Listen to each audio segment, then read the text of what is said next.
እጇን ቆረጠችው። ልቧ ተሰበረ። የዲቭ ጓደኛ ከውጭ መጣ። አደይን እቅፍ አድርጎ አጽናና።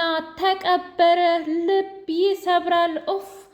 የዲቭ አሟሟት እጅጉን ልብ የሰበረና እጅጉን ያንቀጠቀጠ የቀብር ስነ ስርዓት ተካሄደ። አደይ እራሷን መቆጣጠር እስከሚያቅታት ድረስና አማቷን ወይም ደግሞ የዲቭን እናት ሳይቀር በጣም በሚያስደነግጥና በሚያስከፋ ሁኔታ የዚህ ሁሉ መንስኤ አንቺ ነሽ ብላ አለቻት። ምን እያልሽ ነው? የገደሉት እኮ የአንቺ አባትና ግብረ አበሮች ናቸው ወይስ ደግሞ እኔ የለሁበትም ከተጠያቂነቱ ነፃ ነኝ እያልሽ ነው ብላ አለቻት። በፍጹም እኔ እንደዛ ማለቴ አይደለም። ያለሽ አንድ ጥያቄ ልጠይቅሽ ምክንያቱም አንቺ የእውነትም ስላጠፋሽ ነው። ያን ጊዜ እኔም ባትናገሪኝና ቤተሰቦቼን ባትናገሪ ከፍ ዝቅ ባታደርጊ ነገር ቢሆን አባዬ መጥቶ አንቺ ያደረግሽውን ነገር በሙሉ አያውቅም ነበረ። አሁን ዲቭን እስከ መጨረሻው ድረስ ነው ያሳጣሽኝ ብሎ አላት። ምን? አዎ የምሬን ነው። አንቺ ነሽ እስከ መጨረሻው ድረስ ያሳጣሽኝ። አንቺ የተረገምሽ ሴትዮ ነሽ። አሁን ምን ልታደርጊ ነው የመጣሽው? ብላ አደይ በጣም ጮኸችባት። የልጇን እንኳ የቀብር ስነ ስርዓት ልታደርግ እንኳ አልቻለችም። በጣም በሚያስደነግጥና እንዲሁም በሚያስከፋ ሁኔታ በሚያሳዝን ሁኔታ እየተሰዳደቡ ይገኛሉ። የዲቭ እናት የዲቭ ጓደኛ አደይን አድርጎ ሲያጽናናት ብዙም ፈቃደኛ አይደለችም። ምን እያደረክ ነው? ተከትለህ የመጣኸው እኔን ነው እንጂ እሷን ነው እንዴ? ብላ ስትል መቼም አደይን የወደደ ወንድ ሁሉ ያያት ሁሉ ወንድ ነው የሚማልልላት። ምን እያልሽ ነው ማዘር? ታዲያ ምንም ብትሆን እኮ የጓደኛ የሚስት ናት። እናም ተረጋጊ እና ፈጣሪ አጽናሽ ማለት ችግር አለው እንዴ?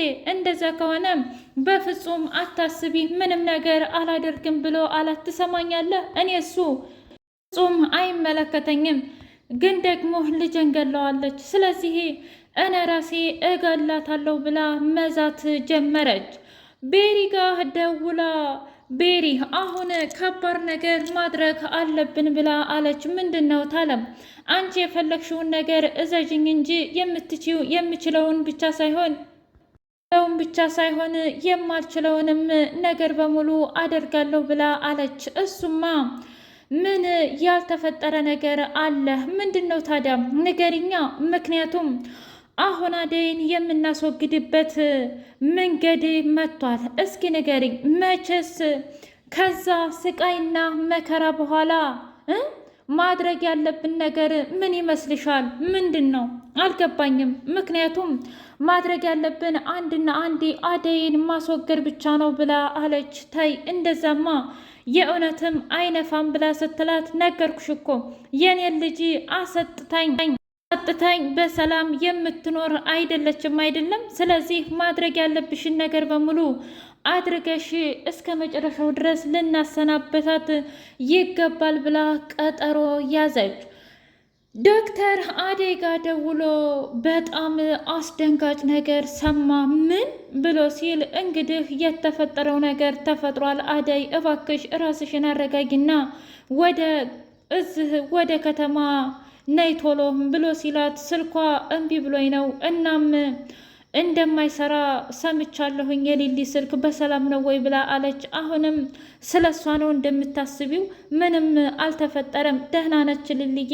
ትናንትና መታ ስለ አንቺ እንደውም ስናወራ ነበር እኮ አደይ ብሎ ሲላት፣ የኔማ አንድ ጊዜ ሆኗል። ከዚህ በኋላ ባለቅሰው ምን ብለው ባነባው እሱ እንደሆነ ተመልሶ አይመጣም። በቃ ላይመለስ ዷል። ግን ምን ማድረግ እንዳለብኝና ምን መወሰን እንዳለብኝ በፍጹም አላውቅም ብላ አለች። አታስቢ አደይ፣ እዚህ ነይና ሁሉንም ነገር እናስተካክላለን እባክሽን እያለ ለመናት። ሰላም ሰላም! ውድና የተከበራችሁ የህያ ቤቴ ቤተሰቦች እንዴት ናችሁልኝ? ሁሉ ሰላም፣ ሁሉ መልካም። ምን እግዚአብሔር የተመሰገነ ይሁን። ሰላም ነኝ፣ ደህና ነኝ። ለዚህ ቻናል አዲስ የሆናችሁ ሰብስክራይብ እያደረጋችሁ ቤተሰብ የሆኑ ነባር ቤተሰቦቼ ስለምትከታተሉኝ እጅጉን አድርጌ አመሰግናለሁ። እጅግ አስተማሪውና አጓጊው ሰራተኛዋ አደይ እንደቀጠለ ይገኛል። አደይ እናት ልጇን ለማረጋገጥ ደፋ ቀና ብትልም እንኳ አየማዬ የእውነት አንቺ ለእኔ እንደምታስብልኝ በደንብ አድርጌ ነው የማውቀው፣ ግን ደግሞ ሁሉም ነገር አብቅቷል ብላ አለች። ለምንድን ነው እንደዚህ ተስፋ የምትቆርጩ የኔ ልጅ? ሁሉም ነገር እኮ አላበቃም ብላ አለቻት። አየማዬ ከዚህ በላይ ምን እንዲፈጠር ፈልገሽ ነበረ? በቃ አክትሟል። እኔ ዲቭን አጥቼ መኖር አልፈልግም፣ እራሴን ነው የማጠፋው ብላ አለች። ቆይ ለማን ብለሽ? እኔ አንድ ነገር ግራ የሚያጋባኝ ነገር አለ። ለምንድን ነው በሱ ሞት አንቺ ተጠያቂ የምትሆኘው የኔ ልጅ? አዎ በእርግጥ ዲቭ እራሱን ማጥፋት አልነበረበትም፣ ግን ደግሞ ምን እያልሽ ነው? ማን ነው ዲቭ እራሱን አጥፍቷል ብሎ ያለሽ? እና ታዲያ የገደሉት በእራብ አባዬና ግብረ አበሮቹ ናቸው፣ ለፍርድ ሊቀርቡ ይገባል ብላ አለች። የአደይ እናት ዙሮ ዙሮ ያው የእናት ወድ ስለሆነ ተየኔ ልጅ እንደዚህማ አታድርጊ ብላ አለች። ምን ማለት ነው ማዬ? እስኪ ንገሪኝ።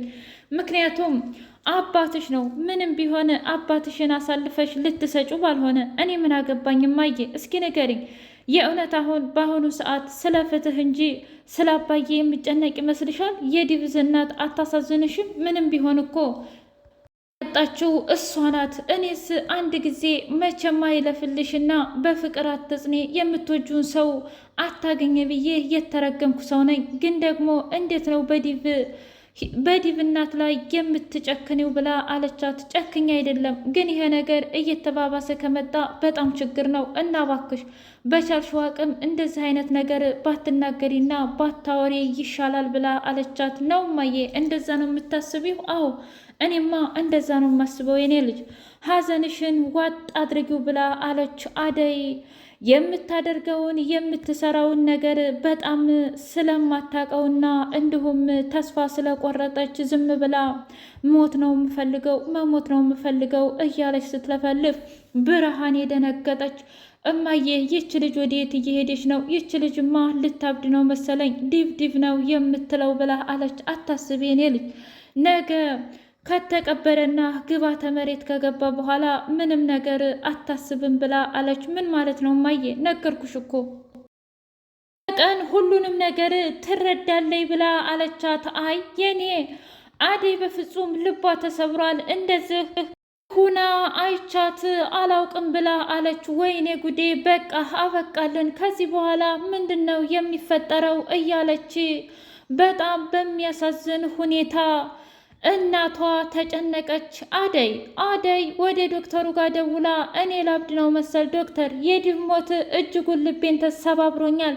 እስኪ አሁን ንገረኝ፣ አንተ በእኔ ቦታ ብትሆን ምን ልታደርግ ነው ብላ አለችው። አልገባኝም፣ እስኪ ንገረኝ፣ አንተ በእኔ ቦታ ብትሆን የእውነት ምን ታደርግ ነበረ? በአንድ በኩል እናትህ፣ አባትህ እንዲሁም የሰፈር ሰዎች ግብረ አበሮቹ መቼም ዲቭን የገደሉት የአባቴ ግብረ አበሮች እንደሆኑ ታውቃለህ ብላ አለችው። በእርግጥ አደይ በጣም ከባድ ነው፣ ግን ደግሞ እንደዚህ ስልሽ ያው የግድ ፍትህ ማግኘት አለበት። አንቺ ደግሞ በዚህ እተማመንብሻለሁ ብሎ አላት። እውነት ነው፣ ግን ደግሞ አልጨክን አልኩኝ። አይ በፍጹም እንደዚህማ ተስፋ መቁረጥ የለብሽም ብሎ እንደምንም ዶክተሩ ለማሳመን ሞከረም።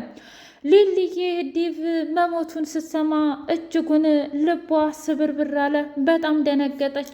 እስከ ዛሬ አስቤውም የማላቀውን ነገር ነው የተሰማኝ። ቆይ የእውነት በቃ ሁሉም ነገር አበቃ ማለት ነው እስከ መጨረሻው ድረስ እያለች ስትል፣ አዎ ሊልዬ እያለ ዶክተሩ አጽናናት። በቃ ሁሉም ነገር አብቅቷል፣ ከዚህ በኋላ እስኪ ንገሪኝ ምንድን ነው የሚፈጠረው ብላ አለች። አልገባኝም እስኪ ንገረኝ እንደው አንተ በእነሱ ቦታ ብትሆን ምን ታደርጋለህ ብላ ባቡሬን ስትጠይቀው እባክሽ ሌልዬ እኔ ስላላጋጠመኝ ይሄ ነው ማለት አልችልም ብሎ አላት። ምን ማለት ነው? ሌላ ነገር ቢሆን እኮ ትናገር ነበር ብላ ስትለው ምን እንድናገር ጠብቀሽ ነበር? በአንድ በኩል አደይ ናት የምወዳት የማከብራት እህቴ፣ በሌላ በኩል ዲቭ። መቼም የኔ የዲቭ ሞት የምወድ መስልሻል እንዴ? ግን ደግሞ አደይም ብትሆን አሁን እህኔ ለማመን ከብዷታል። አባቷስ ላይ እንዴት ብላ ነው ሰክረው? እናቲቱ አደይን እንደማትለቃት በደንብ ጠንቅቄ ነው የማውቀው ብሎ አለ። አዎ በፍጹም አትለቃትም፣ መቼም ቢሆን ልትፋታት አትችልም። ታዲያ ምንድን ነው የምናደርገው? እያሉ ሊሊና ባቡሬ ወደ ገጠር ለመሄድ እያሰቡ ይገኛሉ። ብርሃኔና አበበ እንዲሁም ሄሉ ሆነው ለማስታረቅ አበበንና ሄሉን እስኪ ንገሪኝ፣ ቆይ አንቺ ምንድን ነው ችግርሽ ብላ ስትላት ብርሃኔ ምን ማለት ነው?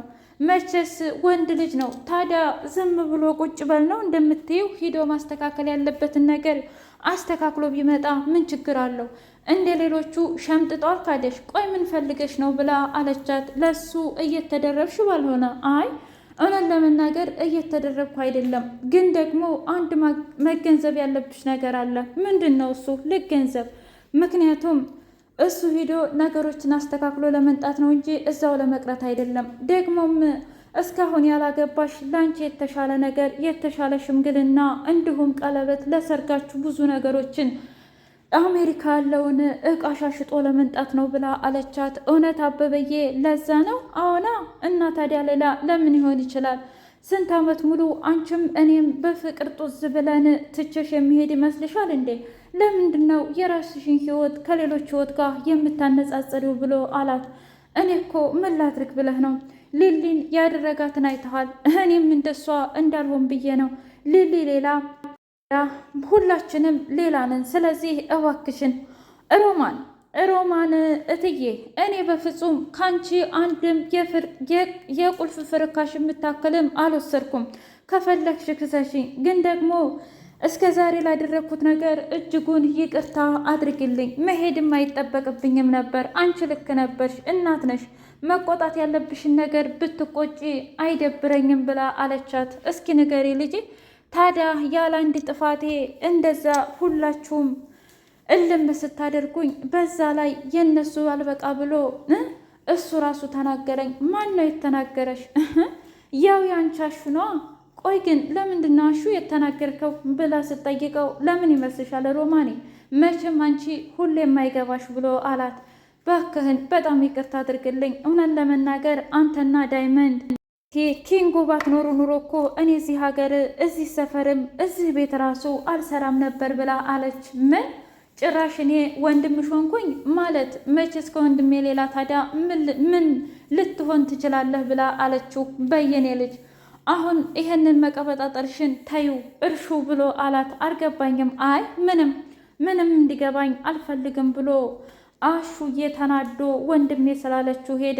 ዳይመንድ አልረዳዋልሽ በቃ አይደል? እሱም ገገመ፣ አንቺም ገገምሽ። ቆይ ለምንድን ነው ግን የማትረጁ? እስኪ ንገሪኝ። ልጁ እኮ አንቺን ብሎ እኔን ምን በቃሽው? ምክንያቱም ደግሞ ተናግሬ ሌላ ችግር ልፍጠር እንዴ እያለ ተሳሳቀባቸው። ውድ የህያ ቤቴ ቤተሰቦች የዛሬው ይህን ይመስል ነበር። በቀጣይ ቪዲዮ እስከምንገናኝ